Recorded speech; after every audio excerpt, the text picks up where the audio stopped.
출애굽기 1장 20장 1절에서 6절 우리 함께 읽습니다. 제가 먼저 1절을 읽습니다.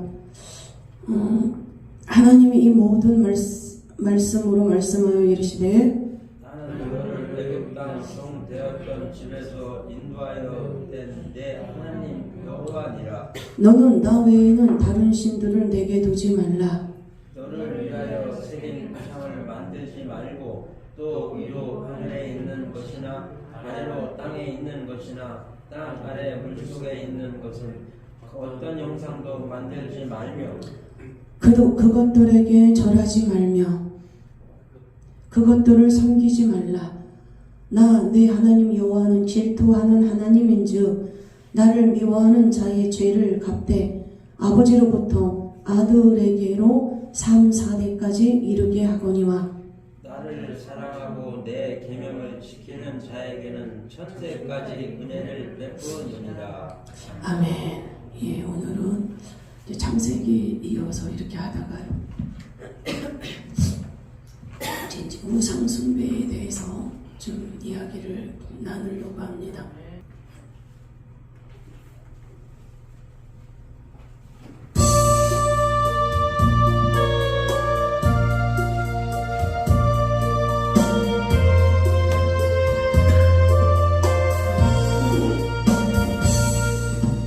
주의 마음 본받는 자그 마음의 평강 찾아오는 험악한 세상 이길 힘이 하늘로부터 임함이 오다. 주님의 마음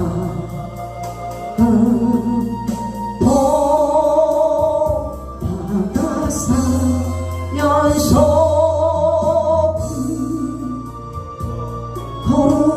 거룩하시 나도 이루리.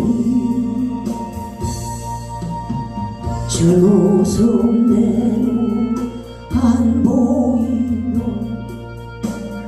금속 내기 안 들려도 내 영혼 날마다 주를 만나 신령한 말씀을 배우도다. 주님의 마음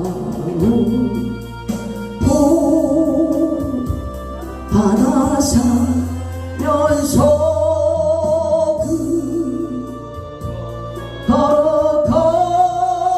거룩하신 나도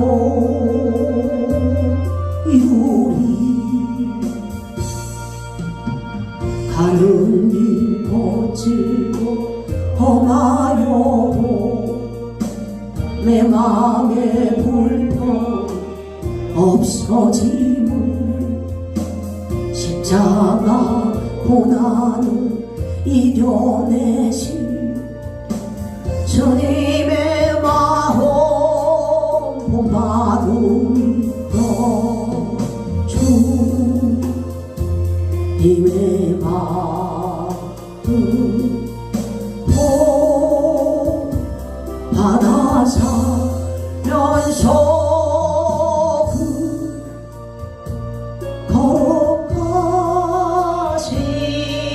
나도 이루리. 주 예수 세상에 다시 올 때 그날의 모성도 변하여 주님의 빛나는 그 영상을 다 함께 보며 주 찬양하리. 주님의 마음 받아서 연속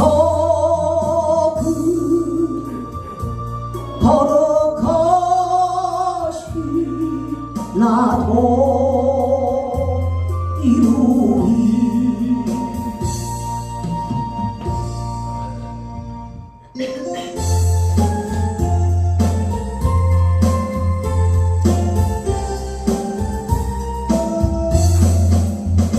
거친 세상에서 실패하고 가슴 못 잡은 만져라. 고탱이 하다가 힘을 얻으리. 그 손 못 잡은 만져라. 그 손 못 잡은 만져라. 그 손 못 잡은 만져라. 주가 널 지키며 인도하시리. 그 손 못 잡은 만져라. 내가 어둠 속 걸어갈 때에 그 손 못 잡은 만져라.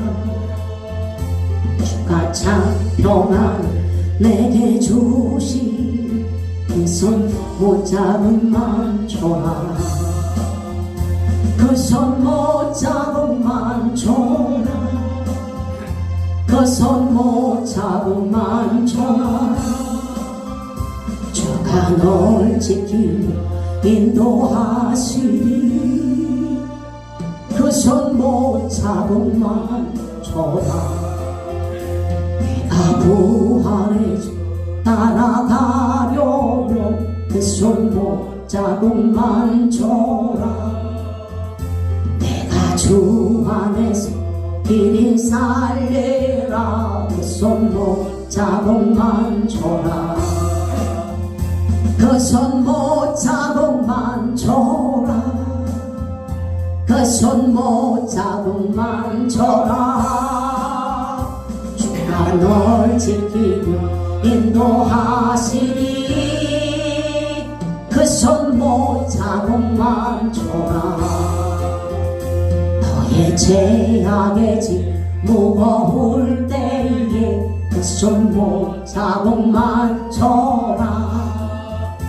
나은 문 열고서 주를 모셔라. 그 손 못 잡은 만져라. 그 손 못 잡은 만져라. 그 손 못 잡은 만져라. 주가 널 지키며 인도하시리. 그 손 못 잡은 만져라.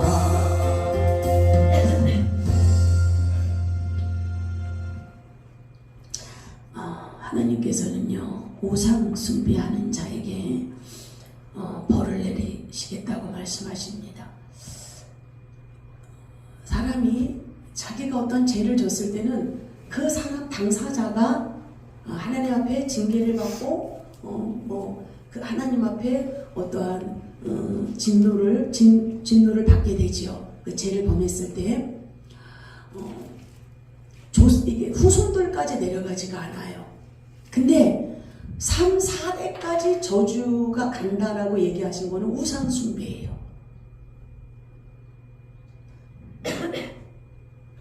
제가 한번 읽을 텐데 여러분 들어보세요. 너를 위하여 너는 나 외에는 다른 신들을 내게 두지 말라. 너를 위하여 새긴 우상을 만들지 말고 또 위로 하늘에 있는 것이나 아래로 땅에 있는 것이나 땅 아래 물 속에 있는 것에 어떤 형상도 만들지 말라. 그것들에게 절하지 말며 그것들을 섬기지 말라. 나 내 하나님 여호와는 질투하는 하나님인즉 나를 미워하는 자의 죄를 갚되 아버지로부터 아들에게로 3, 4대까지 이르게 하거니와. 그리고 나를 사랑하고 내 계명을 지키는 자에게는 1000대까지 은혜를 베푸느니라. 하나님의 계명을 지키고 오직 하나님만을 경배하고 섬기는 자에게는 너로부터 1000대까지 하나님께서 은혜를 베풀어 주실 것이다 라고 약속해 주신 거예요. 1000대까지라는 거는 1000대까지만 얘기하는 것이 아니라 무한정, 무한도 끝도 없이 계속 하나님을 섬기는 그 믿음 안에서 그 후손들에게 복을 주신다라고 약속을 하셨지만은 하나님 외에 외에 다른 신을 하나님이 하지 말라 그러는 어떤 우상숭배적인 그런 일을 했을 때는 3, 4대까지 저주를 줄 것이다. 굉장히 강도 높은 주님이 이 말씀을 하시는 거예요. 그런 죄를 범했을 때는 너뿐만 아니라 너의 후손들에게 3대, 4대까지 고통을 오게 할 것이다. 그러니까 이제 뭐 예를 들어서 그 저주가 3, 4대까지 저주가 흐른다는 거는 뭐 정신박약아, 뭐 하여튼 뭐 이상한 어떤 유전병, 그쵸? 고통받는 유전병, 또 아주 심한 어떤 가난. 그러니까 조상들로 인해서 그 후손들이 엄청나게 고통을 받을 수 있다는 거예요. 이 우상숭배를 했을 때는. 그러니까 저와 여러분들의 신앙이 굉장히 중요한 거죠. 제사를 드리지 말라라고 주님이 그렇게 말씀을 하셨잖아요. 그는 이제 고린도전서 10장을 여러분들 한번 이제 저기 같이 찾아서 읽어보는 것도 괜찮은데요. 제가 빨리 찾아서 읽어볼게요. 10장 20절에 보면요. 무릇 이방인에게 제사하는 것은 귀신에게 하는 것이요 하나님께 제사하는 것이 아니니 나는 너희가 귀신과 교제하는 자가 되기를 원하지 아니하노라. 너희가 주의 잔과 귀신의 잔을 겸하여 마시지 못하고 주의 식탁과 귀신의 식탁에 겸하여 참여하지 못하리라.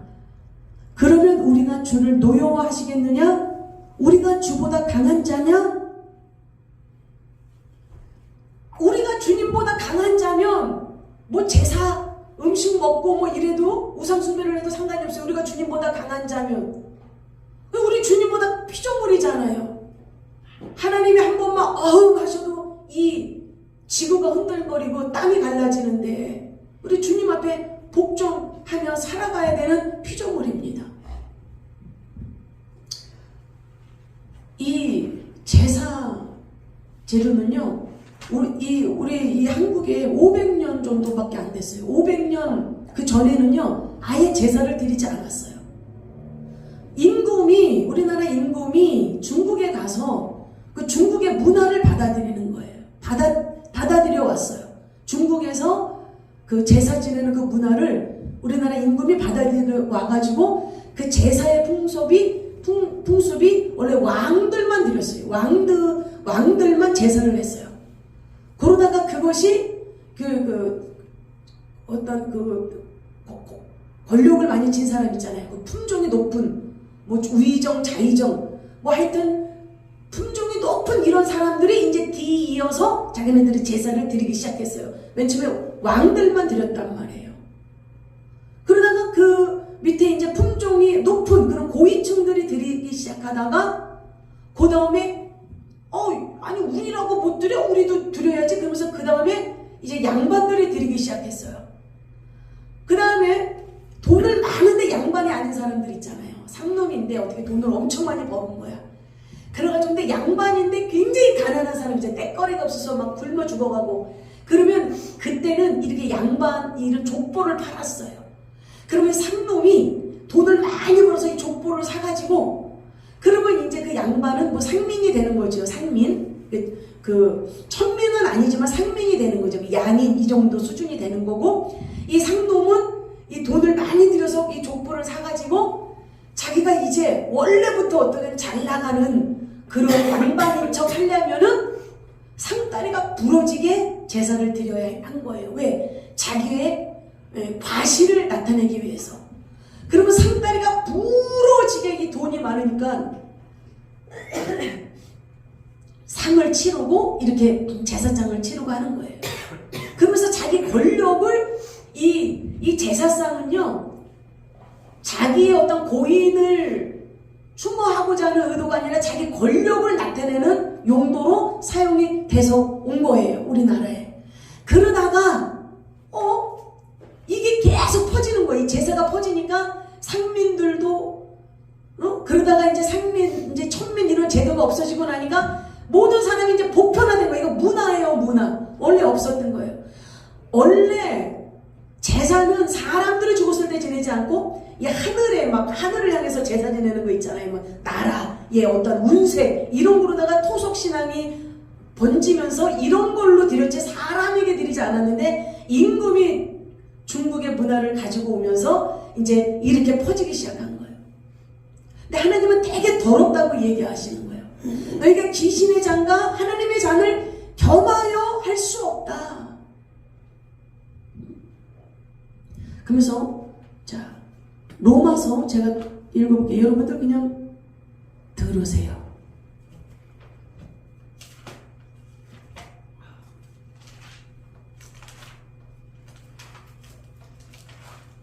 로마서 21장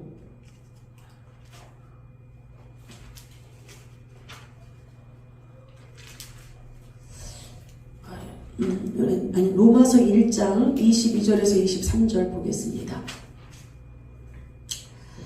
자, 하나님을 알되 하나님을 영화롭게도 아니하며 감사하지도 아니하고 오히려 그 생각에 허망하여지며 미련한 마음이 어두워졌나니 스스로 지혜 있다 하나 어리석게 되어 썩어지지 아니하는 하나님의 영광을 썩어질 사람의 새와 짐승에 기어다니는 동물 모양의 우상으로 바꾸었느니라. 자, 하나님이 이렇게 짐승과 기어다니는 동물의 모양으로 너희들이 하나님을 영화롭게도 하지 않고 그런 식으로 우상을 섬긴다라고 주님이 말씀하시는 거예요. 하나님은요, 원래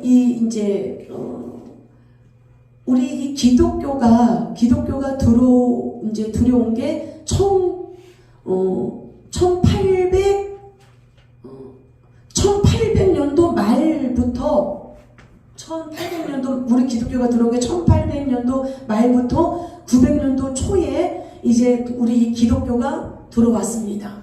이 선교사를 통해서 우리 이제 이 나라에 기독교가 이제 전파된 거예요.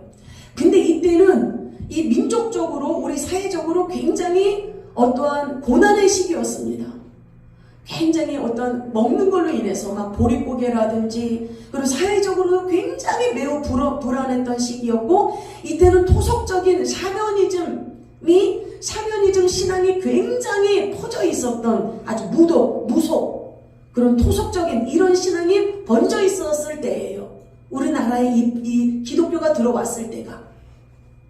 그랬는데 원래 이 기독교가 처음에 들어왔을 때는요, 장례 예배를 드리지 않았어요.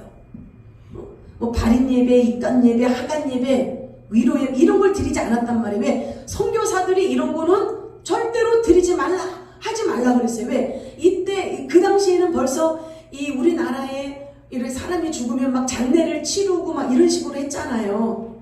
막 거기서 막 절을 하고 막 이렇게 했잖아요. 우상숭배를 했잖아요. 사람이 죽고 나서 이런 우상숭배 행위를 했잖아요. 그러니까 하나님 앞에 하나님 말씀에 완전히 위배되는 것이기 때문에 너희들이 예수 그리스도를 영접했으니 이제 이런 것을 하면 안 된다. 절하고 음식을 차려놓고 이런 식으로 하면 안 된다라고 얘기를 한 거예요. 선교사들이.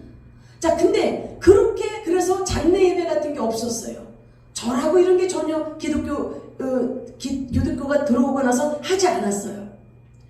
그런데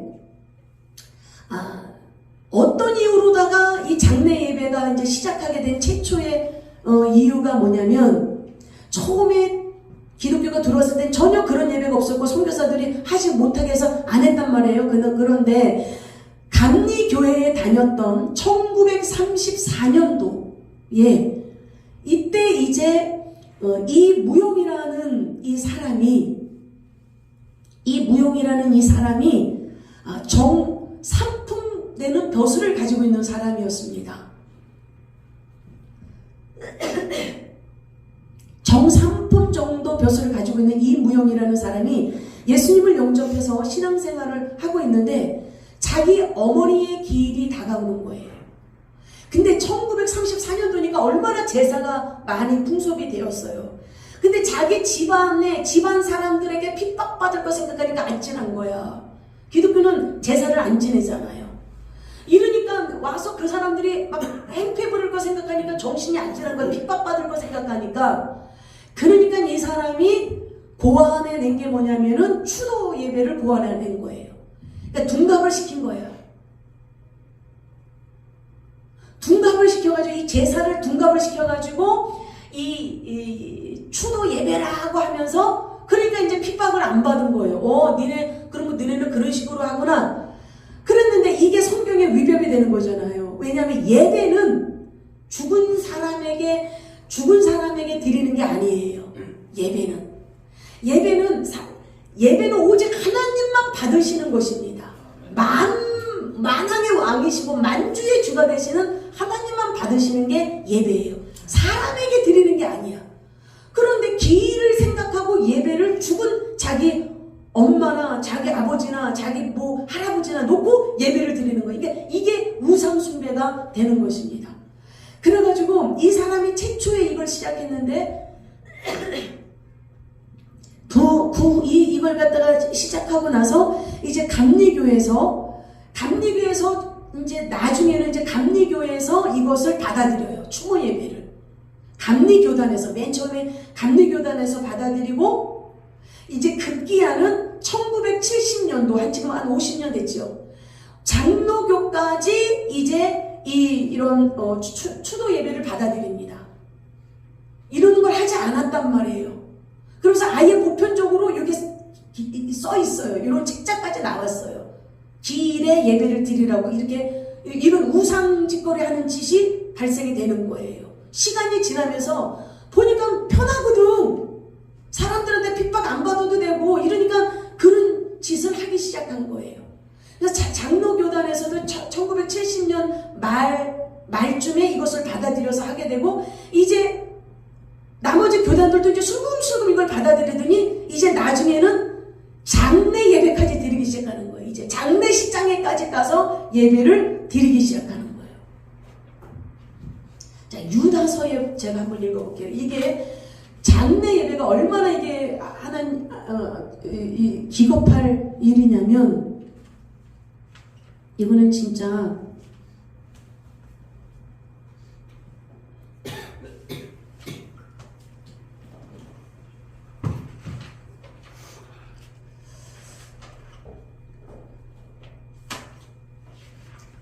1장 9절 제가 읽어볼게요.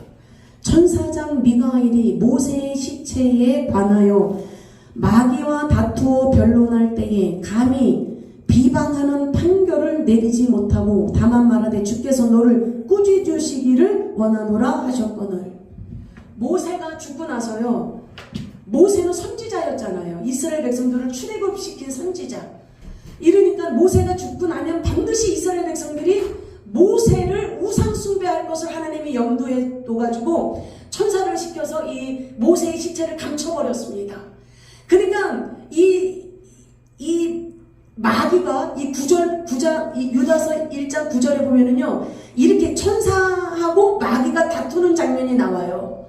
천사장 미가엘이 모세의 시체에 관하여 마귀와 다투어 모세의 시체를 가지고 마귀와 다투는 장면이 나오는 거예요. 왜냐하면 사람이 죽잖아요. 사람이 딱 죽으면, 자, 예수님께서도 뭐라 그러냐면, 이제 예수님이 이스라엘 땅에서 이제 사역을 시작하실 때에 너는 나를 따르라 그랬어요. 어느 사람에게. 근데 그 사람이 그렇게 얘기합니다. 예수님, 내 아버지가 돌아가셨는데 가서 장사를 치르고 제가 예수님을 따르겠습니다. 그러니까 예수님이 그래요.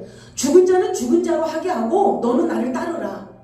왜냐하면 죽은 자는 죽은 자고 예수님을 영접하지 않은 자, 그 안에 구원이 없는 자, 죽은 자가 죽은 시체를 다루게 하고 너는 하나님의 거룩한 일에 참여해라 이거거든요. 근데 이 모세가 죽었을 때 이 모세로 인해서 우상숭배할 것이 당연하게 드러나기 때문에 하나님이 미가엘 천사장을 통해서 시체를 감춰버립니다. 근데 이 시체는 마귀 차지예요. 사람이 딱 죽잖아요. 그럼 이 영혼이 딱 빠져나와요. 그 영이 딱 빠져나오는 순간에 그 육체는 이제 뭐예요? 껍데기예요, 껍데기. 그래서 그 몸에다가 그 불을 화장터에 가서 불사질러도 아프다 소리 한마디 못 하잖아요. 그냥 빈 껍데기가 되는 거예요. 이 땅에서 사는 날 동안에 그 껍데기를 짊어지고 살다가 이제 하나님이 그만 됐다라고 했을 때는 그 껍데기는 놔두고 그 속 알맹이만 딱 올라가는데 영원한 천국으로 올라가서 그때부터 영원히 기쁨과 희락이 넘치는 곳에 거하고 있던가 아니면은 마귀가 끌고 가서 영원한 불못에서 한순간도 쉬지 못하는 고통 속에서 탄식하며 괴로움을 받고 있던가 둘 중에 하나입니다. 그러니까 사실 이 죽은 시체는 아무런 의미가 없는 거예요. 아무런 거기는 의미가 없어요. 그런데 우리가 이렇게 살아있을 때는 마귀가 함부로 점령을 못해요.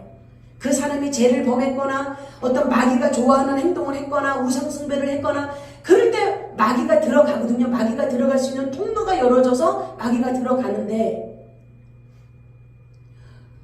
사람이 살아있을 때는 함부로 마귀가 들어가지 못하는데 죽고 나면 그 영혼이 빠져나가면 그 몸은 마귀가 지배를 합니다. 점령을 해요. 왜냐면 빈 껍데기이기 때문에 딱 들어가 있습니다. 들어가 있다가 장례식장이나 이럴 때 누가 최고 슬퍼하거나 그래서 계속 그 집안의 흐름이 계속 흐르는 거예요.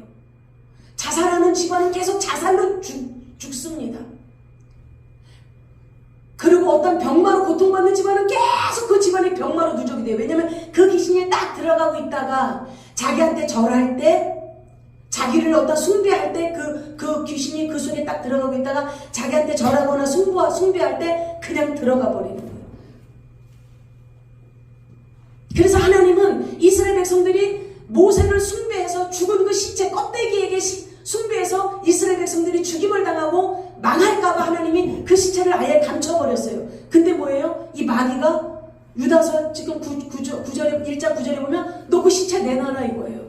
왜? 수많은 이스라엘 백성들을 범죄에 빠지게 할 수 있는 그 꼬리가 될 수 있는데 시체를 감춰버렸으니까 마귀가 화나잖아요. 시체는 내 차지인데 그러니까 그 시체 내놔라 그러면서 이 천사장이랑 막 다투기 시작합니다. 그러니까 이 미가엘 천사장이 이렇게 말해요. 시체에 관하여 마귀와 다투어 변론할 때에 감히 비방하는 판결을 내리지 못하고 다만 말하되 주께서 너를 꾸짖으시기를 원하노라. 이 천사장이 마귀에게 하나님께서 너를 야단치실 거다. 이 지금 너가 이렇게 행동하는 거예요. 이렇게 지금 얘기하고 있는 거예요.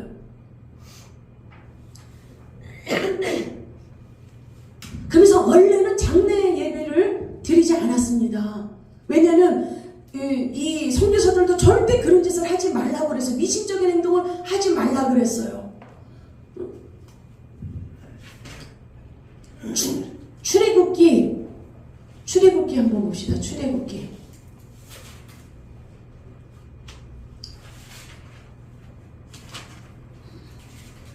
출애굽기 19장 출애굽기 19장 10 자, 출애굽기 19장의 11절부터 한번 읽어볼게요.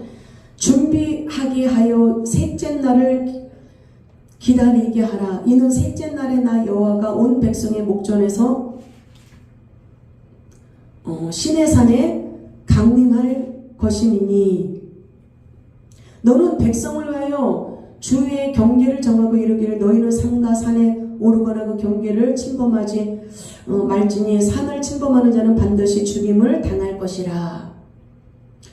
그런 자에게는 손을 대지 말고 돌로 쳐 죽이거나 화살로 쏘아 죽여야 하리니 짐승이나 사람을 막론하고 살아남지 못하리라 하고 나팔을 길게 불거든 산 앞에 이를 것이니라 하라. 그러면서 이제 이렇게 쭉 읽어보면은요 22절까지 이렇게 됐죠.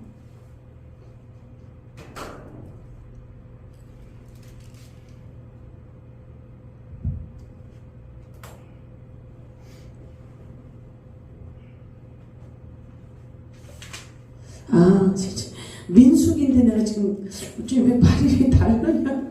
민수기 19장입니다 여러분. 이게 뭐 내용이 왜 갑자기 이렇게 됐지. 민수기 19장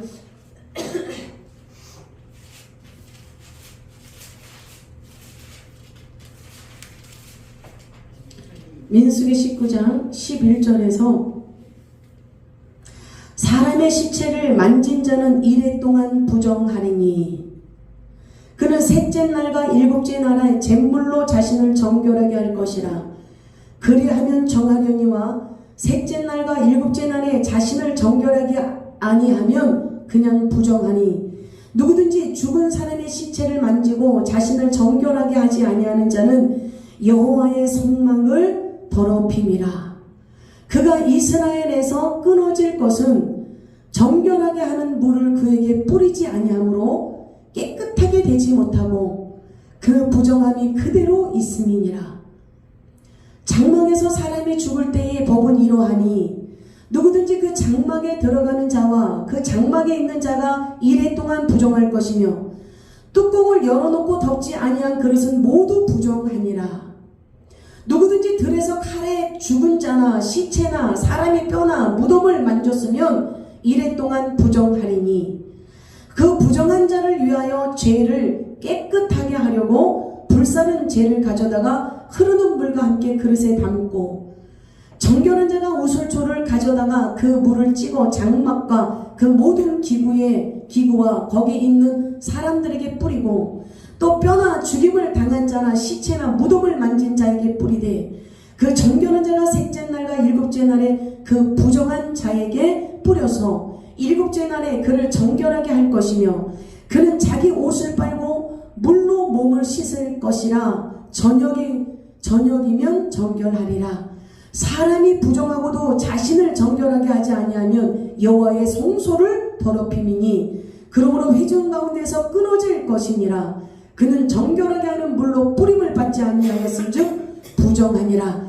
이는 그들의 영구한 율례니라. 정결하게 하는 물을 뿌린 자는 자기의 옷을 빨 것이며 정결하게 하는 물을 만지는 자는 저녁까지 부정할 것이며 부정한 자가 만진 것은 무엇이든지 부정할 것이며 그것을 만지는 자도 저녁까지 부정하리라. 시체를 만지는 자는 부정한다는 거예요. 그래서 만약에 오늘 자기 부모가 돌아가셔가지고 시체를 자기 부모를 만졌는데 그 다음 날이 6월절이야. 6월절이라서 하나님 앞에 가서 예배를 드려야 된다. 그래가지고 그날 가서 그 다음 날 가서 성전에 가서 예배를 드리면 그 사람은 하나님 앞에 끊어지는 자예요. 구원을 못 받는 자입니다. 버림을 당하는 자예요.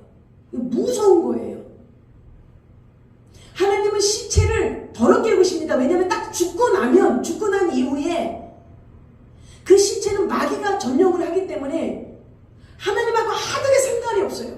그 영혼이 빠져나가면. 그렇기 때문에 그 시체를 만지고 할 때 뭐냐면 사단이가 그 속에서 벌써 점령을 하고 있단 말이에요. 굉장히 하나님이 부정하게 여기시는 거예요. 그래서 시체를 만약에 만졌으면 물에다가 재를 풀어가지고 이 잿물을 해가지고 그 몸을 씻으라는 거예요. 그리고 그 몸을 씻고 나서 일주일 7일이 지난 후에야 다시 정결하게 될 것이다. 다시 그렇게 일주일이 지난 후에 깨끗하게 된 후에는 성전에 가서 예배를 드리는 걸 하나님이 허용하지만은 그 전에는 하나님의 성전에 못 들어오게 한 거예요. 그런데 요즘에 언제부턴가 막 이제는 그런 장례 예배뿐만이 아니라 그냥 어떤 총회 회원이라던가 아니면 막 이렇게 그 교회장 노회장 총회장 이러한 큰 이렇게 간판을 갖고 큰 대형 교회라든지 막 원로 목사님이라든지 이런 분들 돌아가시면 시신을 성전까지 데리고 온다니까요. 거기에서 예배를 드리는 거예요. 기겁할 일인 거예요. 하나님은 시체를 만지는 데도 감히 성전에 못 들어오게 했는데 시체를 성전까지 데려가서 예배를 드리는 건 아주 엄청난 죄인 거예요. 그러니까 어떻게 돼요? 그러니까 기독교회가 굉장히 힘을 잃고 있어요. 왜? 사단이가 두려움 없이 이제는 세상 사람도 기독교인에 대해서 너희는 뭐가 좀 달라. 너희는 우리랑 차원이 좀 다르지. 훨씬 삶을 좋게 사는 사람이지. 이렇게 보지도 않아요. 예전에는 그런 눈빛으로도 봤는데 지금은 그렇게 보지도 않고 니캉네캉. 왜냐하면 이게 그럴 때 사단이가 엄청 힘을 얻게 되는 거예요. 하나님의 말씀을 계속 어기면서 갈 때에. 예배의 대상은 사람이 아니에요. 예배의 대상은 죽은 시신이 아니에요. 살아있는 하나님 앞에만 올려드리고 정결한 마음으로, 뜨거운 마음으로 주님만 바라봐야 돼요. 그러니까 어느 성도는 목사님이 오셔서 예배를 드리는데 가만히 보니까 자기 부모를 위해서, 이거는 부모에게 예배를 드리는 건지 하나님 앞에 예배를 드리는 건지 헷갈려가지고 그 목사님한테 이건 우상 숭배다라는 게 딱 들더래요. 장례 예배를 드리는데 이건 하나님 앞에 드리는 게 아니라 부모한테 예배를 드리고 있더라는 거예요. 그래서 이거는 큰 죄를 짓는 거구나 생각해서 그 목사님한테 얘기했대요. 목사님, 장례 예배 드리지 마십시오. 장례 예배 드리지 마시고 다만 예배 다 끝나고 나면 저희들이 감사 예배, 하나님 앞에 감사 예배 드릴 테니까 이런 장례 예배 다 끝나고 나면 감사 예배 교회 가서 드릴 테니까 이렇게 하지 마시라. 죽은 시체는 아무런 의미가 없는 거예요. 그러니까 성경에 보십시오. 죽은 시신에게 예배드린 게 있나? 예수님이 십자가에서 운명하시고 예수님이 돌아가셔서 나왔을 때도 아리마대 요셉이 그냥 피 범벅이 됐으니까, 예수님이 채찍에 맞춰서 피 범벅이 됐으니까 그 피 깨끗하게 닦고 세마포로 싸가지고 자기가 쓰려고 했던 그 새 무덤, 거기에 예수님 그냥 넣은 거예요. 어떤 예배 행위가 없어요. 모세가 죽었을 때도 예배가 없어요. 또 예수님의 제자들이 죽었을 때도 어느 제자에게 예배 한번 드렸다는 게 없었고, 세례 요한이 죽었을 때도 예배 드린 게 없어요. 아브라함, 믿음의 조상 아브라함이 죽었을 때도 예배 드린 게 없어요. 그냥 죽으면 그냥 장사 치르면 되는 거예요. 근데 그 죽은 입간할 때 내려가서, 저도 목사님 그 전에 부교육자였을 때 뭣도 모르고 내려가서 드렸잖아요. 근데 이제 그게 얼마나 큰 죄라는 걸 알죠. 아니, 시신을 만진 자도 교회를 일주일 동안 못 오게 하고, 하나님이 보세요. 민수기 19장. 자기 부모가 죽었을 때 그 시신을 만진 자도 잿물 풀어서 몸을 씻고 일주일 후에나 이 예배 성전에 들어오게 하나님이 허락했는데, 만약에 그러지 않고 잿물로 정결하게 씻지 않고 막바로 성전에 왔다 그러면 영원히 구원 못 받아요. 이 성경에 그러고 있잖아요. 하나님이 그렇게 하나님이 거룩하신 하나님이신데, 죽은 후에 그 영혼이 빠져나오면 그 시체는 아무 상관이 없어요. 하나님하고 사단이가 이제 점령하는 거예요. 살아있을 때는 마귀가 함부로 아무나 못 들어가지만 죽은 시체는 영혼이 빠져나가기 때문에 이제 콩, 팥 생각하면 돼요. 막 떨어가지고 알맹이가 딱 나고 껍데기 있잖아요. 그 아무 쓸모 없어요. 그러면 이 마귀가 이제 그거를 딱 거기에 올라타서 누구한테 들어갈까 하고서 보고 있다가 이제 그 가문의 그 집안에 문제를, 화를 일으키는 거예요. 그 귀신이. 그래서 성경에도 어느 누구를 보더라도, 성경의 믿음의 조상 어떤 사람이 죽어나도 예배 드린 예가 없어요. 근데 이게 지금 이 신앙이 오면서 굉장히 퇴색된 거예요. 타락된 거예요. 하나님이 죽은 시신은 부정이다 그랬어요. 그래서 제사장들은 절대로 유대인들이나 제사장들은요, 자기 집안에 누가 죽었어도 제사장이 절대 가지 않아요. 절대 그 시신 옆에 근처도 하지 않습니다. 근데 제사장이 부모나 자기 가족이 죽었을 때는 시체 만지는 것을 하나님이 허용했어요. 그것은. 그러나 반드시 정결하게 몸을 씻고 시체 만지고 나서 깨끗이 씻고 예배 드리는 게 아니에요. 자기 부모나 누가 죽었을 때 가가지고 이렇게 옷도 벗기고 이렇게 다른 걸로 입히고 해야 되니까 만질 수밖에 없잖아요. 그러니까 부모는 허용했어요.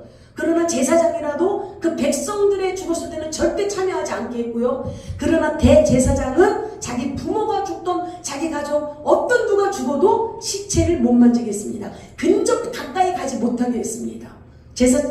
대제사장에게는 절대로 집안 어느 누가 죽어도 시체를 만지는 것뿐만 아니라 그곳에 근처에도 못 가게 했어요. 만약에 갔다 그러면 그는 왜? 시체를 한번 만지고 제사를 드리러 지성소나 들어가면 하나님이 죽이거든. 죽이거든 하나님이 불결한 자가 돼서. 그러니까 못 들어가는 거예요. 자, 그런데 오늘날 그 하장터는 귀신들이 바글바글한 곳입니다. 숱하게 귀신들이, 왜냐면 죽은 시신들이 막 곳곳에 있잖아요. 그렇기 때문에 귀신들이 점령하고 있는데 거기 가서 하나님 앞에 예배를 드린다? 토할 일입니다. 그리고 입단식하는 그 시신 있는데 가서 거기 시신이 있는, 거기 수없는 시신이 들락날락했던 곳이에요. 수없는 사람이 나가고 또 다른 시신이 들어오고 그런 하나님이 자기 가족 시신도 함부로 못 만지게 했는데 거기 가서 하나님 앞에 예배를 드린다, 그 시신을 놓고. 엄청난 우상숭배라는 거예요. 그런데 교회장이나 노회장이나 총회장이나 막 원로 목사님 큰 대형교회는 그 시신을 성전까지 데리고 가잖아요. 끔찍한 일입니다.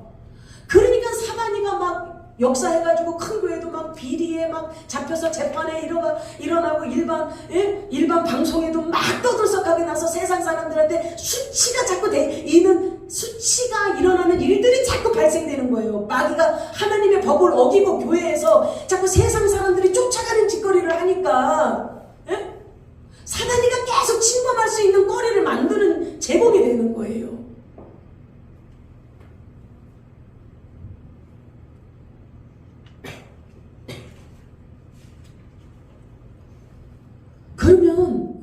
그러면 어떻게 해야 되냐?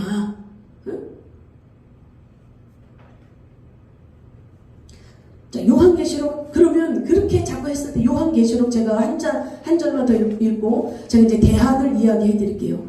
요한계시록 1장입니다. 요한계시록 1장에 8절 볼까요? 그들이 너희에게 말하기를 마지막 때에 자기의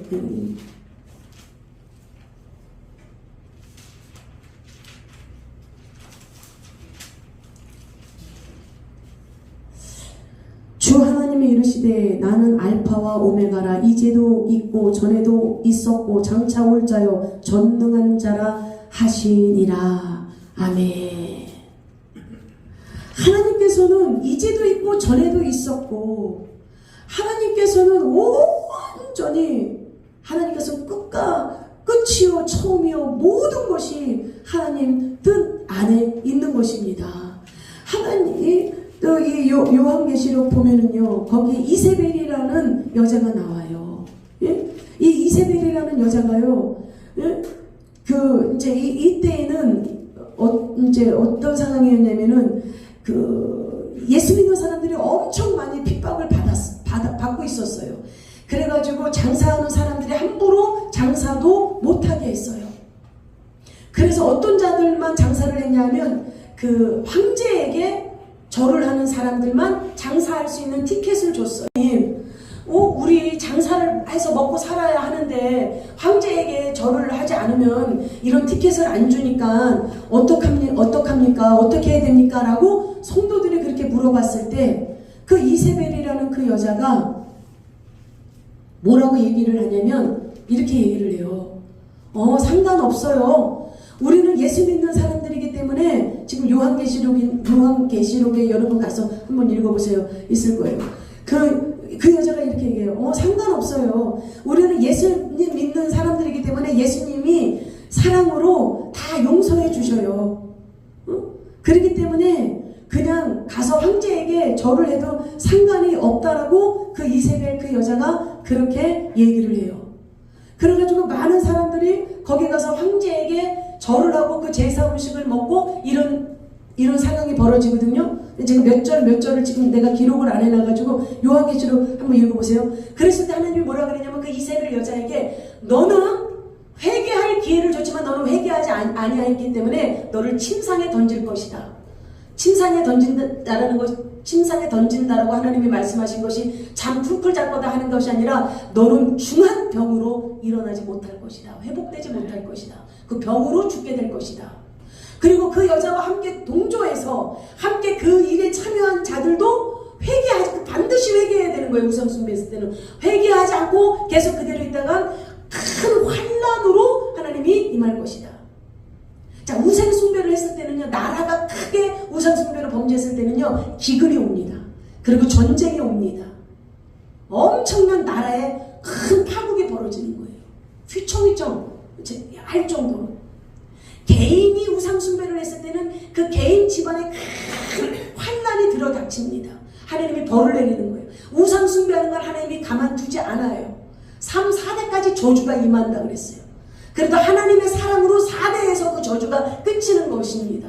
하나님의 사랑이 아니었다면 계속 그 저주가 가면 끝없이 갔을 텐데, 또 4대 만에 그 저주는 끝이지만은 왜 내 후손을 갖다가 그 저주받게 합니까? 우상숭배 안 하면 되지. 하나님이 하지 말라는 거 안 하면 되지. 그리고 우상숭배 많이 하지만은요, 그 집안이 안 돼요. 그 후손들이 안 됩니다. 굉장히 많이 질병과 환난과 고통과 많이 연단을 받아요. 그래서 우리 조상들이 우상숭배한 것도 우리 집안에 역사하는 그런 우상의 줄기가 끊어지도록 하나님, 우리 아버지 쪽, 엄마 쪽에 우상 숭배한 것들을 용서해 주시고, 우상의 줄기가 예수 이름으로 다 끊어지고, 오직 하나님만 경배하는, 하나님만 신실하게 섬기는 참된 믿음으로 오직 주님이 잡아주시옵소서. 할렐루야. 네. 그래서 절대로 하나님이 하지 말라 그러는 거, 시체를 부정하게 여긴다고 하는 거는 손 대면 안 되는 거예요. 그럼 이제 뭐 가족이 죽거나 부모가 돌아가셨을 때 어떻게 하냐. 그래서 저는 요번에 우리 윤호정 목사님이 돌아가셔도 제 장례 예배를 안 한 거예요. 장례 예배를 안 한 거예요. 왜? 내가 하나님 앞에 왜 그 죄를 지읍니까? 왜 시신 앞에 가서 왜 예배를 드려요? 예배 대상은 하나님이신데. 그러니까 이제 예배를 안 드니까 왜 물어보더라고. 입단 예배 그거 할 거냐고. 그래서 안 한다. 우리는 뭐 어떤 교회는 하는 교회들도 있다. 하지만 우리는 성경에 맞춰서 하기 때문에 하나님이 그 시신에게는 예배 드리거나 그러지 말라기 때문에 나는 안 한다라고 얘기를 했어요. 응. 그러니까 입단 예배, 왜 어차피 죽은 생명이 딱 끊어지면 딱 끝이에요. 그때 지옥으로 가서 영원한 고통이 시작되거나 천국에 가서 영생공락을 누리거나 둘 중에 하나예요. 그러니까 시신은 마귀가 점령하고 있기 때문에 왜 거기에 가합니까? 그러니까 입단 예배를 드릴 거냐고 그 시신 그 장의사들이 다 그 하잖아. 그러니까 예수님 말씀대로 죽은 자는 죽은 자가 하게 하면 되는 거예요. 입단도 그냥 죽은 자가 그 하면 되는 거예요. 그 장의사가 옷 깨끗하게 입히고 그냥 그렇게 하면 되는 거예요. 근데 이제 와서 보라고 하니까 내려가면 안 됐었는데, 내려가면 안 됐었는데, 저도 그냥 뭣도 모르게 내려갔더니 예배를 안 드리니까 이방적인 줄 알고, 예배를 안 드리니까 세상 사람인 줄 알고, 내가 가서 후회했잖아요. 그냥 나는 예배를 안 드린다 그러니까 가서 얼굴만 잠깐 보고 오는 건 줄 알았잖아요, 저는. 근데 얼굴만 봐서 오는 게 아니라 이제 완전히 미신 토속으로다가 그걸 하고 있는 거. 예배를 안 드린다 그러니까 거기서는 기독교인이 아닌가 보다 생각해가지고요. 안전히 뭐 가서 인사를 하라고 그래가지고 나는 안 했죠. 뭣도 모르고 그냥 내려갔다가 인사 안 하니까 그냥 인사는 완전히 이렇게 굽혀서 해요, 인사를. 근데 나 혼자만 딱 안 하고 있는 거예요. 그랬죠? 그리고 거기서 막 도르라 그래요. 그 장의사 그 사람이 막 도르라고 그 죽은 몸을 막 만지라 그래요. 막 만지라고 그래요. 그거 왜 만지고 있어요? 사단이가 점령했잖아요. 근데 막 만지면서요 막 그래요. 그러더니 막 잘 가라고 막 그렇게 이 고인 잘 가라 그러면 뭘 잘해. 벌써 생명 끝난 뒤에 벌써 아웃된 다 끝났는데 그런 짓을 그렇게 하더라니까요. 여러분 입간 그런 데 갈 필요 없어요. 혹여나 마지막 그 얼굴을 만약에 보고 싶다면은 그 장의사한테 얘기해야 돼. 아무것도 하지 마라. 그러니까 나 그냥 뭣도 모르고 나도 얼굴 한번 그냥 보고 그냥 올라오려고 갔다가 보니까 완전히 미신으로 하고 있는 거예요. 그 기독교가 아닌 줄 알고 예배를 안 드리니까. 그 시체가 그 하는 데서 예배를 왜 드려요? 그러니까 거기에서 뭐라 그러냐면 기도를 해주라는 거예요. 기도. 그러니까 거기에 목회자는 나밖에 없으니까 다 나를 쳐다보는 거예요. 내가 거기서 무슨 기도를 해요? 벌써 그 사람은 죽은 뒤에 천국이나 지옥 둘 중에 하나 갔을 텐데 내가 그 시신에게 무슨 기도를 해요? 그래서 흙은 흙으로 돌아갈지니라 그렇게 얘기하면서 그냥 산 사람을 위해서 하나님을 잘 섬기고 믿음 안에서 우리 성도들이 믿음 안에서 저희들이 바로 가게 해주십시오. 근데 산 사람을 위해서 한 거예요. 죽은 자를 위해서 할 게 아무것도 없잖아요. 그러면 보세요. 자, 일제시대 때 왜 주기철 목사님이 그렇게 호되게 고통을 당했어요? 왜 대모판까지 왜 다 걸어 다니면서 순교를 했어요?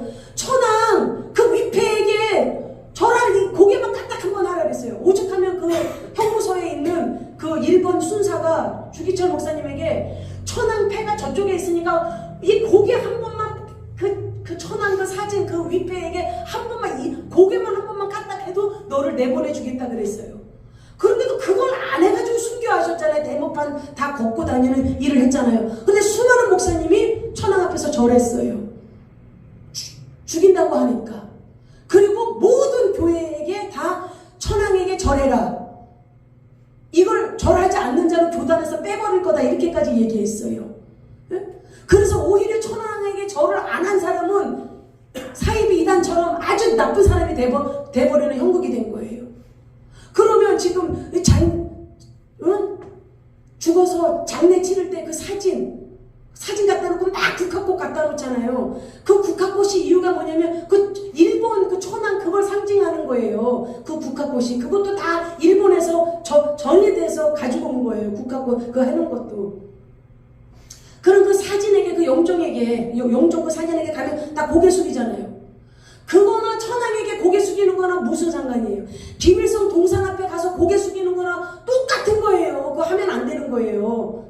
저도 그 전에 모르면 장례식 가서 이런 식으로 그냥 고개도 숙이고 했었지요. 근데 성경을 보니까 그게 아니라는 걸 알았잖아요.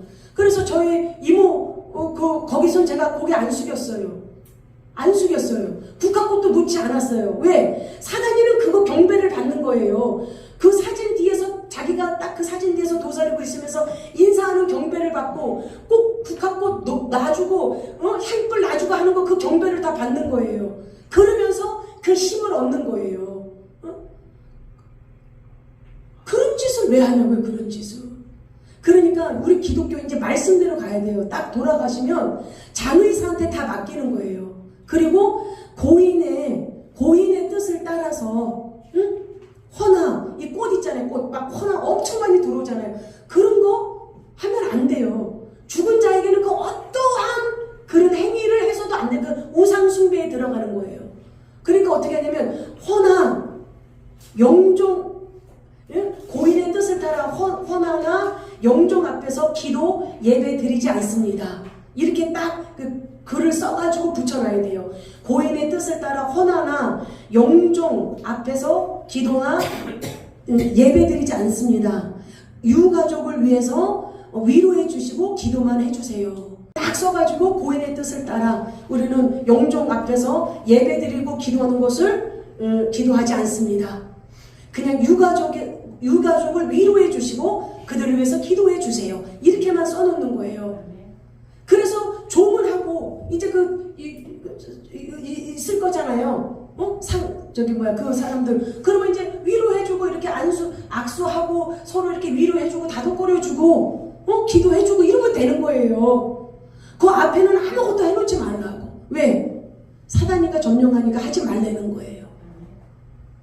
그래서 하나님이 하지 말라는 짓은 하지 마시고 우상숭배라고 하나님이 하지 말라는 건 우리는 철저히 하면 안 됩니다. 오직 하나님의 뜻을 따라 하나님의 말씀에 하나님의 법도에 순종하는 참된 믿음으로 저희들이 나아가기를 주 이름으로 축원합니다.